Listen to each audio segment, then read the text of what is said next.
Mon podcast IMO.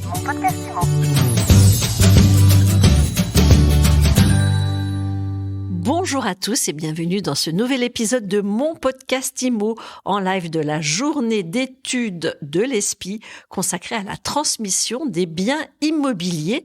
Et cette journée, elle a été co-organisée par Fernanda Châtelard. Bonjour. Bonjour. Vous êtes enseignante chercheuse en droit à l'ESPI, l'École supérieure des professions immobilières. Qu'est-ce qui vous a poussé à organiser cette journée sur la transmission des biens? Alors, exactement. Merci beaucoup pour cette introduction. Alors, donc, cette journée d'études, elle a été co-organisée avec Madame Estelle Fragu, donc maître de conférence à l'Université Paris 2 Panthéon-Assas. Et le choix donc collectif de cette journée d'études sur la transmission des biens immobiliers est venu parce que, en fait, donc nous, en tant que juristes, on accorde beaucoup d'importance à la traduction, mais également à l'actualité. Donc, la transmission des biens, elle est dans le contexte traditionnel, puisque le droit des propriétés, il est issu du droit romain. Il est défini, il est encadré, reconnu dans la Déclaration des droits de l'homme et du citoyen. Il est reconnu donc comme un droit inviolable et sacré. Mais également, cette transmission des biens immobiliers, elle est actuelle aujourd'hui. Pourquoi? Parce qu'on l'a prise en compte dans une dimension qui est très large. Donc, dans le cercle familial, hors du cercle familial, dans le contrat de vente, dans le contrat de société, du côté de l'acheteur, du côté de vendeur. Donc, aujourd'hui, on a eu des interventions très riches concernant ces sujets.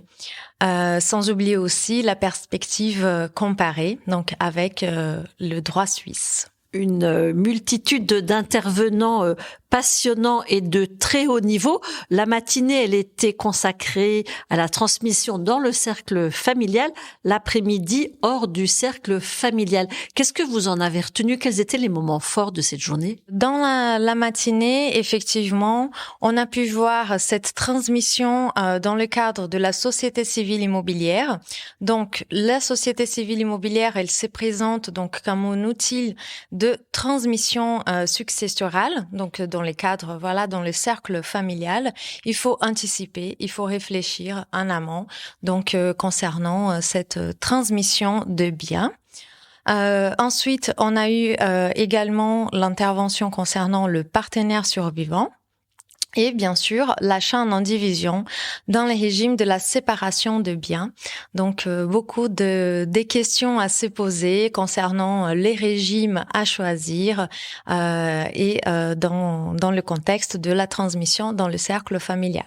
Avec toujours ce souci d'être à la fois sur le terrain et puis de prendre un peu de hauteur académique sur les sujets traités. Et c'est ça qui fait la richesse de l'événement. Exactement, donc c'est un événement qui vient vraiment dans cette richesse de l'ESPI, puisque nous avons notre laboratoire de recherche, mais nous avons aussi cette préoccupation sur les thématiques qui sont de la vie pratique, de la vie quotidienne, et c'est pour cette raison que nous avons cette dualité, donc le côté technique, mais aussi les côtés recherche, les côtés théoriques qui nous apportent des réponses et aussi de l'interaction avec aussi l'expérience professionnelle. Merci beaucoup Fernanda Châtelard. Je rappelle que vous êtes enseignante, chercheuse à l'ESPI. Voilà, merci beaucoup, merci à tous et à bientôt. À bientôt et à très vite sur mon podcast IMO. Tous les jours, vous nous écoutez sur toutes les plateformes, sur MySuite IMO.